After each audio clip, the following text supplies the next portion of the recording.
Assalamualaikum warahmatullahi wabarakatuh. Perkenalkan, nama saya Fatma, NPM 19510204041, Prodi Perbankan Syariah, DPL Bapak Rahmat Fajar Ramdhani, MSI. KKN DR UIN Raden Intanolkum 2022, kelompok 422. Kali ini saya akan membahas mengenai dasar hukum ekonomi syariah dan pengelolaan uang dalam ekonomi syariah. Tema pendidikan.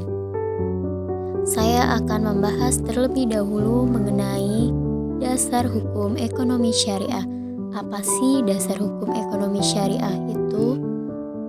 Dasar hukum ekonomi syariah adalah sebagai keseluruhan norma-norma hukum yang dibuat oleh pemerintah atau penguasa untuk mengatur berbagai kegiatan di bidang ekonomi untuk mewujudkan kepentingan individu, masyarakat, dan negara yang berlandaskan kepada hukum Islam.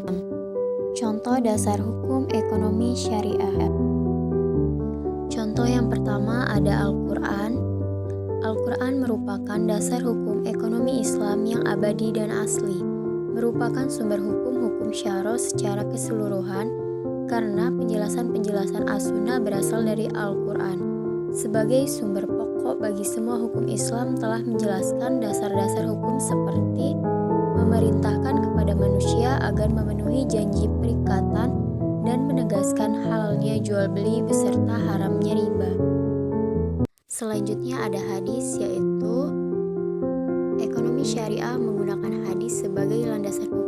Setelah Al-Quran, hadis digunakan untuk menyempurnakan penjelasan dari Al-Quran, sehingga kita tetap bisa mengikuti perkembangan zaman dengan baik tanpa keluar dari hukum Islam sendiri.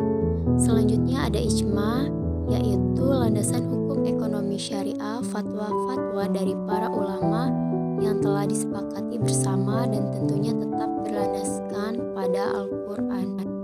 Selanjutnya pengelolaan uang dalam ekonomi syariah. Dan yang pertama, kita harus mengalokasikan dana untuk zakat, infak, dan sedekah. Dan yang kedua, meminimalkan utang. Dan yang ketiga, menyusun tujuan keuangan yang sesuai dengan ajaran Islam. Dan yang keempat, menggunakan produk-produk keuangan dengan prinsip syariah. Dan yang kelima, biasakan